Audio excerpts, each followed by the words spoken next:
This is Shakespeare's Other Women.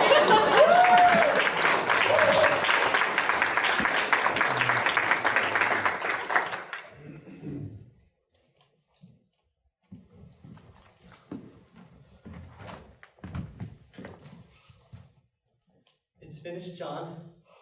It's beautiful, Henry. A spectacular achievement. The collected plays of William Shakespeare. Oh, 36 plays. 37. 36? 37.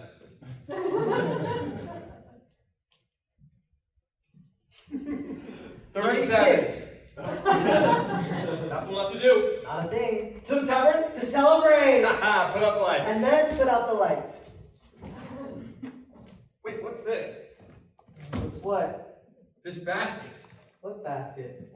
This basket. Oh, that basket. What is it? It's the superfluity. The super what? The odds and ends. Shakespeare's other women. Shakespeare's other women? You mean Shakespeare's forgotten women? No. You mean Shakespeare's forsaken women. Poor women. Little women. Screwed over women. Period. No, I really think it's more like lost women.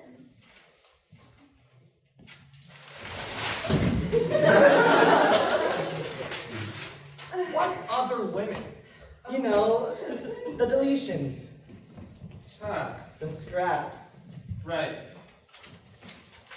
What should we do with it? Not sure. Toss them out? Burn them up? Possibly. Can we take a look? If you like. Take a look then. Why don't you? Quick peek. A quick peek.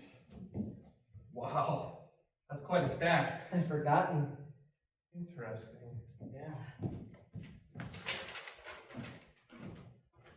What have you got there? Kate, keep down. Oh, Kate from Taming of the Shrew. Oh, that's a different Kate. Oh, Kate, the French princess from Henry V. No, that's a different Kate. Oh, Kate, Hotspur's wife. No, that's a different Kate. Oh, Kate, the first wife of Henry VIII. No, that's a different Kate. Kate who? Kate, keep down. Right! Oh! Who the hell is Kate Keepdown? She's a young maiden. Lucio's lover from Measure for Measure. Lucio, that's the rakish gentleman? That's the one. He got her pregnant and then abandons her. Which comes back to bite him in the end. Oh, yeah.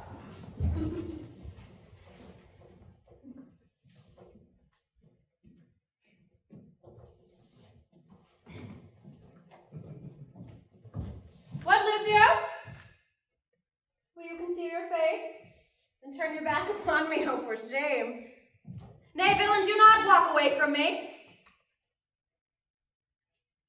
How now? Wilt thou pretend thou dost not know me? Oh, villainous dissembler. I'm Kate, brought up to be a lady in the best of Viennese society.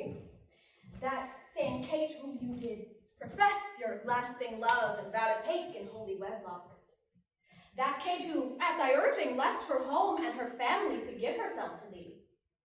That Kate whom thou did bring into thy bed to fill her virgin belly up with child. That Kate whom thou didst cruelly abandon, condemning her to roam Vienna streets in search of shelter and of solace.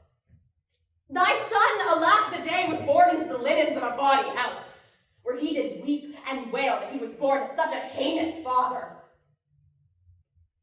If not for mistress overdone, sir knave, we surely would still be on Vienna streets and would have starved to death by this. To her, I am beholden for my life, and I sell my body now to pay our debts.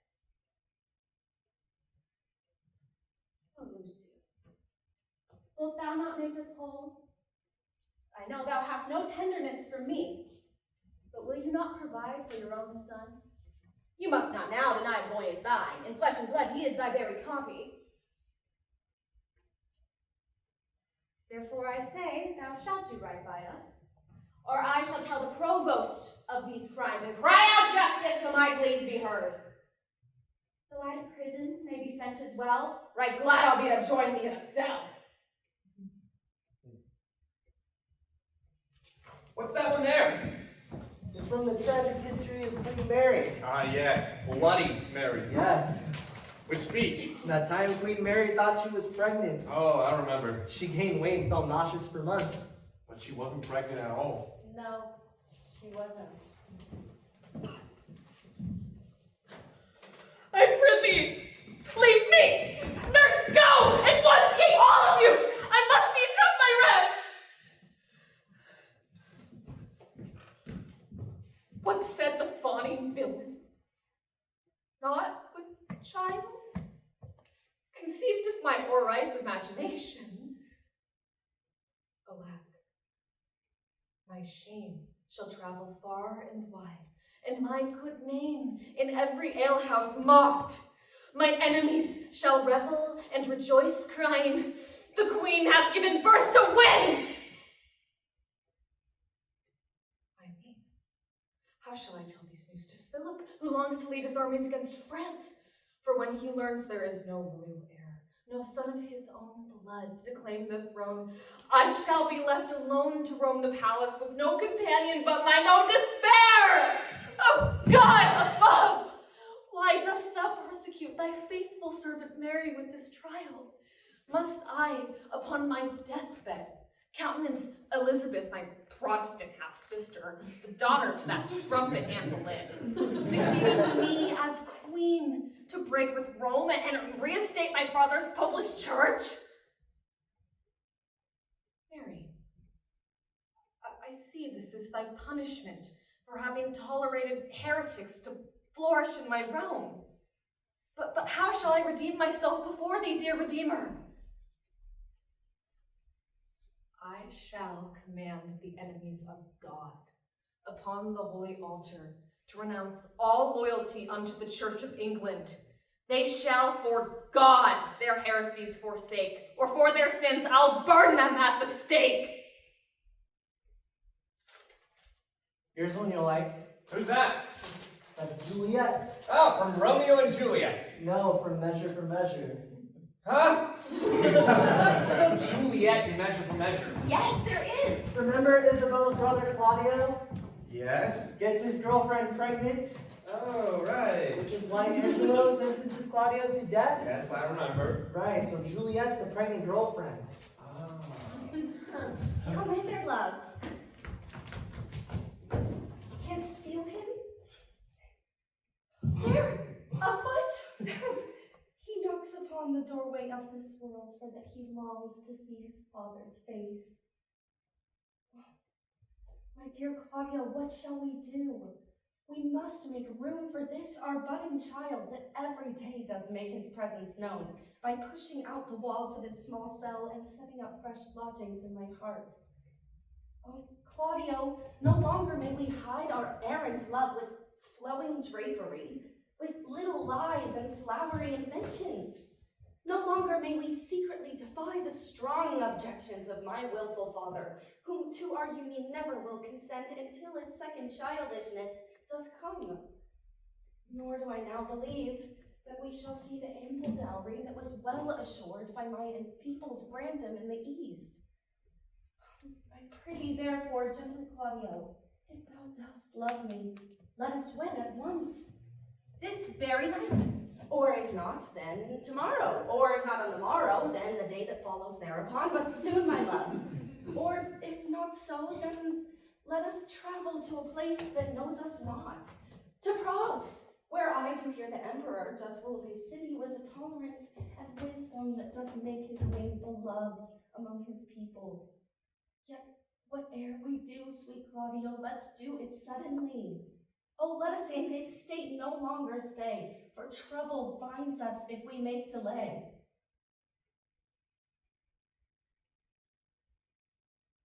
Oh! I remember.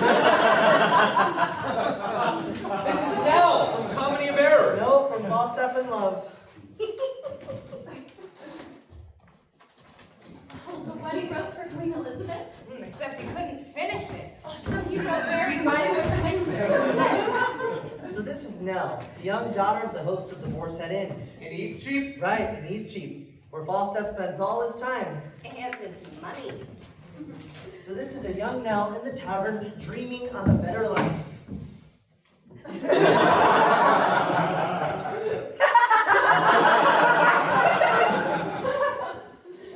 have left Sir John sleeping in bed. I had much to do to put him down last night, for he is a man of ravenous appetite. 3 times he spent himself before he fell asleep. Each time he cried out, Mary! Is he so religious? Alack, despite myself, I cannot help being fond of him. Too fond, i' faith, for he can never care for such a one as I. Why, he is dubbed a royal knight, and I, a tapster's daughter. He serves the king, and I serve scoundrels. He rides a horseback, and I ride customers. I know he cannot love me, yet my heart cannot but dote on him. Ugh, to be the wife of a knight, to leave this tavern, to leave my father, to leave the company of men who treat me worse than common dirt. There's example for it. Sir John of Gaunt married his child's nursemaid and made her Lady Catherine, Duchess of Lancaster. Why should not I be Lady Falstaff, Duchess of Eastcheap? Then should I have 8 servants to wait upon me, saying, yes, milady, no, milady, and no, milady, running to fetch and scrape and pour, whilst I sit upon my velvet couch, dressed in silk and gold, play with my pearl and contemplate the tapestries, having left a satisfied Sir John asleep. Oh, what sweetness! What bliss! What have you got there? It's Rosalind. Oh, from Love's Labor's Lost? No. From Love's Labor's 1. No. From Romeo and Rosalind. I don't think so. It can't be. Yes, she's Romeo's first crush, remember? Absolutely not. Sure you do. Romeo is in love with Rosalind before he meets Juliet at the Capulet party. Oh, yes, Rosalind. He's heartsick over her. Right, so this is an early draft. Where he's courting her, Yes, and he's getting nowhere fast. exactly.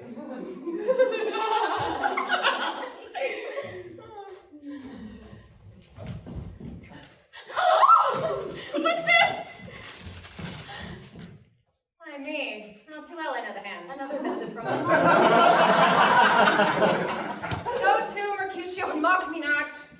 Rude man, for this great flood of sugared words, these silken phrases, and these tortured rhymes, the tenderest devotion unto death.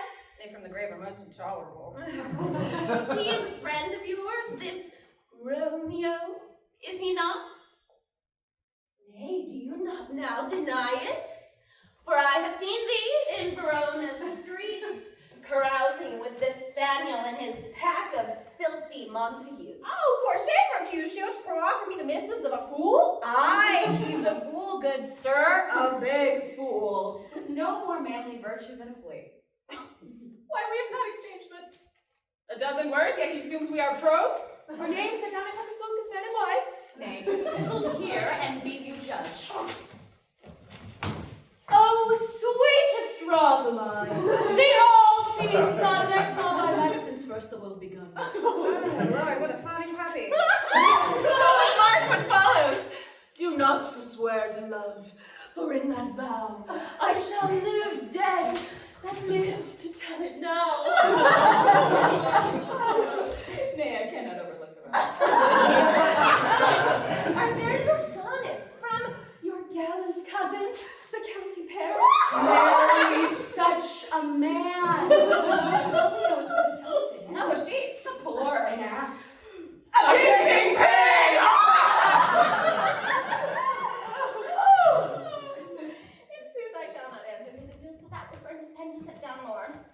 And when thou seest him in Verona streets, refugio. Say this. I cannot now, Nor never shall. send to me his love. And when the morning comes where I do wed, if Montague they'll find me dead, Go tell him so. and bring me no more verse.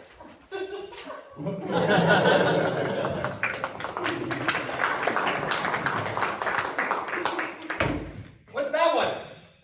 This is Hippolyta. Ah! From Midsummer Night's Dream. No, from Hippolyta and Theseus. Duh. Man, why is that? The prequel.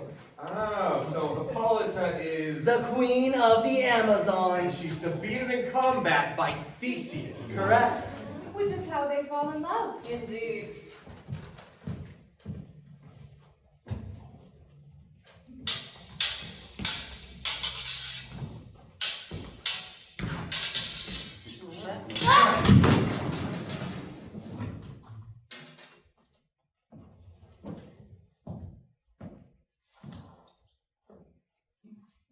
How now?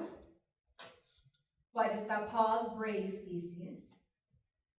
Thou hast disarmed me with thy matchless sword and laid my body bare to thine assault. Believe me, man, had I so injured thee and did in hand possess thy piercing steel, I would not pause for letting contemplation, but would, as any warrior, strike home. Why dost thou cease thy merciless advance? Wherefore these gentle looks of charity? I mean, dost thou intend to add my name to thy beswollen catalogue of conquests? Yea, I do know of thy proud triumphs, Theseus. Of beauteous Helen, she whom you abducted when she was but a tender youth from Troy. Of Perigona, she whose father Sinis you put to death that you might ravish her, by whom you have a son, young Melanippus. Of Ariadne, she who guided you forth from King Minos' labyrinth with string, whom thou didst cunningly forsake upon the island of Naxos for the love of Ego. These labors infamous, and many more, yea, more than any author may set down, fill up the shameless pages of thy sports.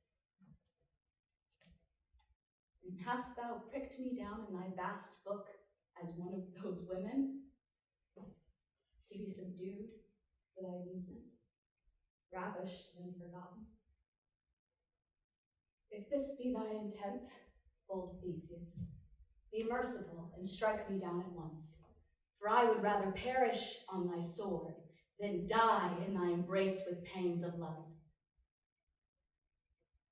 I thrust the fearful shaft into my heart, and vanquish me, for well I know thy art.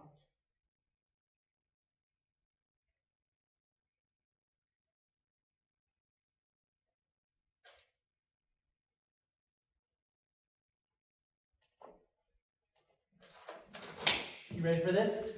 Hit me, baby.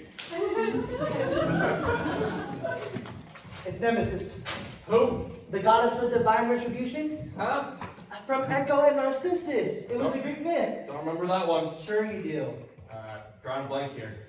The young hunter Narcissus spurns the love of Echo. Echo. Echo. Echo, the mountain nymph. Huh. So the goddess Nemesis devises a way to punish him.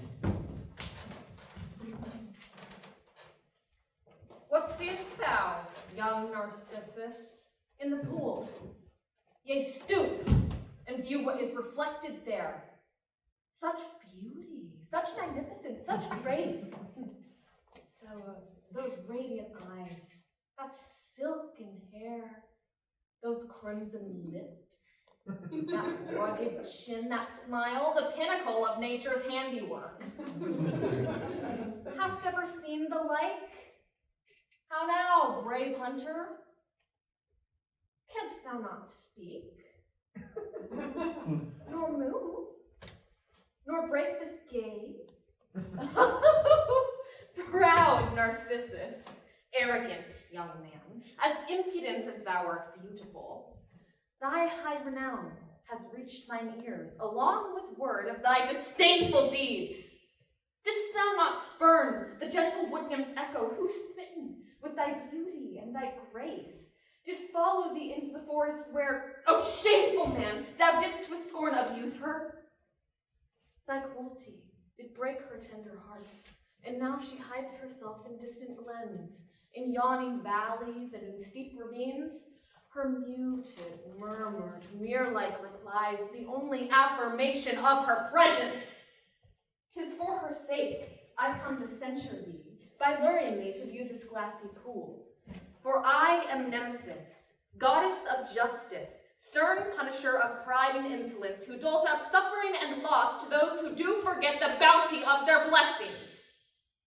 Then languish here upon thy knees, young man, held captive in this miserable rapture, wherein thy love can never be requited. And when thy deep despair becomes too great, then slip beneath the surface of the pool and drown thyself in love, thou doting fool.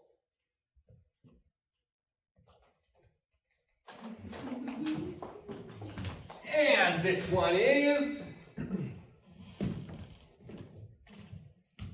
What's this one? The shepherd girl from As You Like It? Audrey? Yes? Breaking up with William? Oh yeah, why'd he cut that speech? You know, to punish that actor. Oh, the young boy playing Audrey? That's right. Ouch. Good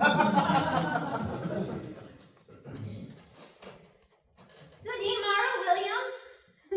I am glad to see you, for I desire a word with you, if you be at leisure. We have been good neighbors, William, since we were bairns, have we not? Good friends.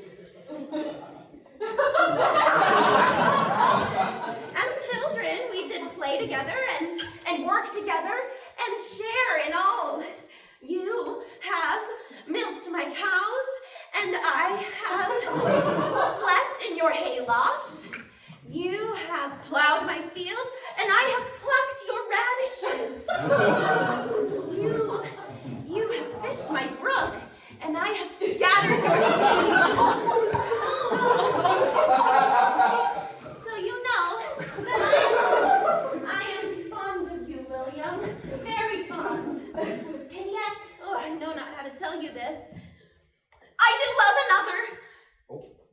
For much against my will, for the man that came here from court hath won my heart. Dost know the man I mean?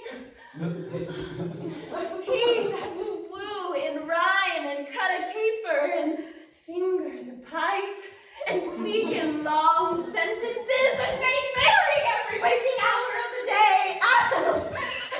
Hast heard he wants to make me his wife? 'Tis true. He has asked me to be his wife, and I could not say nay, for I do laugh when I'm in his company. Although I know not why I laugh, for much of what he says I do not understand. And yet, I hope that you will understand me, William, and that we may go on being good neighbors, good friends, and that my goats may graze in your good pasture.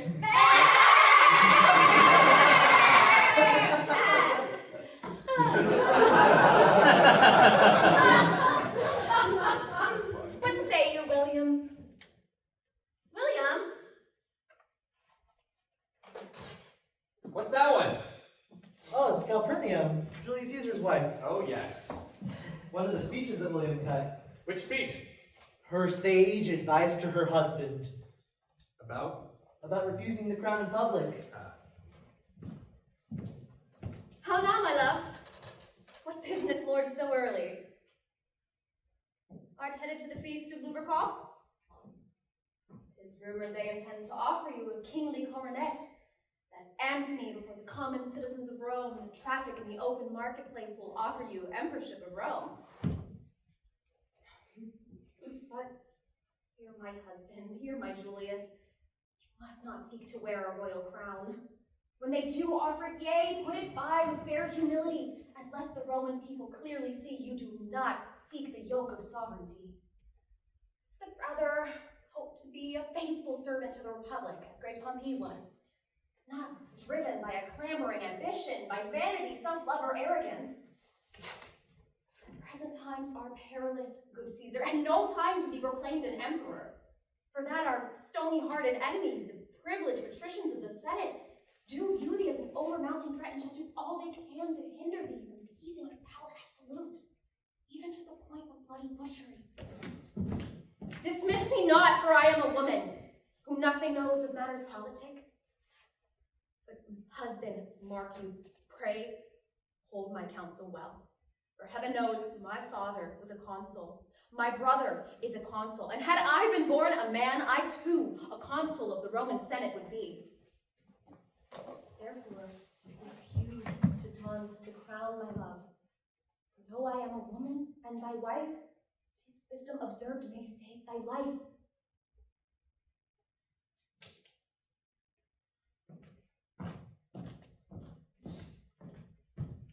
Who's next? Ophelia. Hamlet's girlfriend? Yes. He caught one of her speeches? Well, you know, the play was long. Oh, so long. I'm crazy, Mom. Which speech? After the nunnery scene. Oh, where she reveals. Exactly.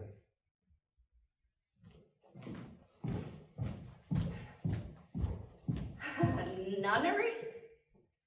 Alack, my dearest Hamlet, what holy place shall shelter me while this, our flower of love, doth blossom in my womb? Oh, growing consequence of rash impatience, where shall we go? What shall we do? How live? For when we are discovered in the court, my father shall deny that I was born. My brother disavow me as his blood. The king and queen shall curse my very name and banish you and I from their dominions. And wilt thou, loving Hamlet, stand aloof as I am driven out of paradise? Ophelia, who should have been thy wife to lands unknown and accents unheard, to live upon the charity of strangers. Oh, Holy Mary, how shall I prevent this? Some remedy to salve these mortal wounds. I've read in books, bitter leaves of rue, consumed in superfluity, can stop the vital pulse within a woman's womb. So fatal is it to a life unborn. And now I do bethink me such an herb doth grow in Gertrude's garden. There I'll go, to pluck the potent herb that shall undo the burden of my budding motherhood. And yet I fear I shall forever rue the very thing that I set out to do, for by my Christendom what might I be, had mine own mother done as much to me? All right, I'm ready to go get a drink. Wait. Just one more, please. Okay, one more. It's Dido and Aeneas. Dido, the Queen of Carthage? Right, and Aeneas, the Trojan warrior. Oh, the gods hooked them up And they had a hot fling. for about a year. But then Aeneas sneaks away one When night, Jupiter made him sneak away, and he sails off to Italy. leaving Dido behind.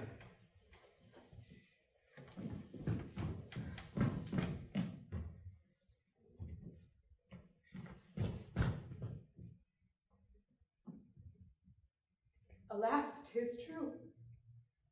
He's gone. Aeneas, gone. My eyes cannot persuade my heart to view this spectacle of treachery. And yet 'tis true. The Grecian fleet hath turned its back upon the shores of Carthage, sailing north to seek out fruitful ports in Italy. Oh, heartless, cruel Aeneas! Faithless wretch! How couldst thou steal away without a word? Without a last embrace, without a kiss? Oh, break my mortal heart. I prithee split in two and never more be heard to beat.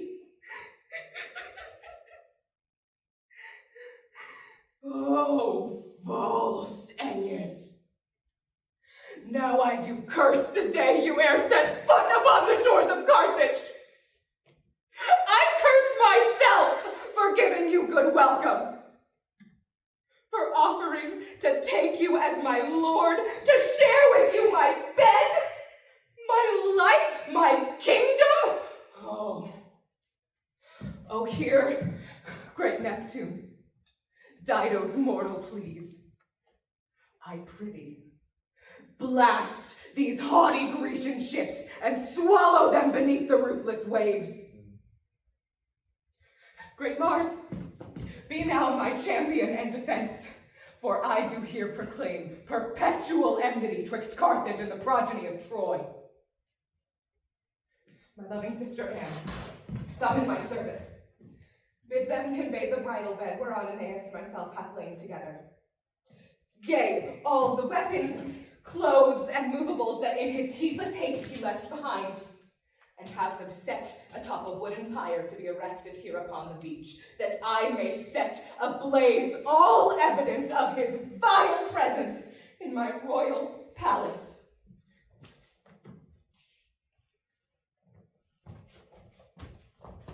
Atop that pyre, I shall, with my first gift, my lover's sword, impale my lover's heart. My soul, Aeneas, soon shall follow thee, to venge this evil you have done to me. Okay, let's go get that drink. Wait. Last one. I promise. Which one is it? This is Imogen. From Cymbeline? No, from Princess Imogen. Ah, yes, the prequel. This is a speech from Act 4, The elopement scene? where she plots her escape from the court. To marry her lover, posthumous. Yes, Without the king's consent? exactly. My dearest Postulus! Wow. My dear, dear Lord, whom I do cherish more than I do mine own life, mine own liberty, mine own honesty, more than all the Moors my tongue hath yet devised. Although it will incur the regal wrath of my tempestuous and stubborn father, let us be wed this very day, my love. This morning, or this afternoon, or else this evening, or tomorrow at the latest, but no, without delay. Pisanio, your trusted serving men, shall be employed to, though yet I know not how, to bring about a swift and binding union twixt us twain, beyond the compass of royal court. And therefore, let us go at once, my love. For if by Sunday next we be not bound as one by holy oath, I must be married to that clotpole Cloten, the half-wit son begotten of the queen, my father's new-made wife. Oh, alack the day that he did knit his soul to such a monster! Is he so hot that he cannot perceive the wintry ice that flows within her veins? Oh, in such a sun! I would rather this head be dissevered from these shoulders, this trunk, these limbs, by some abhorrent beast torn from this trunk, than I would take hands with such a fool. What sayest thou, love? Dost thou consent to this, my sudden scheme? Sweet Posthumus, say I, and I will love thee faithfully and true, though Jupiter himself may urge delay, and frown on this, our secret wedding day. Is that all of it? For now. I think so. But that can't be all of them. What should we do with them? Not sure. Publishing them might be nice. Well, Let's decide tomorrow. okay. Time for a nail? Oh, absolutely. To the tavern! To the tavern! Wait, almost forgot! What'd you forget? great idea. Lita?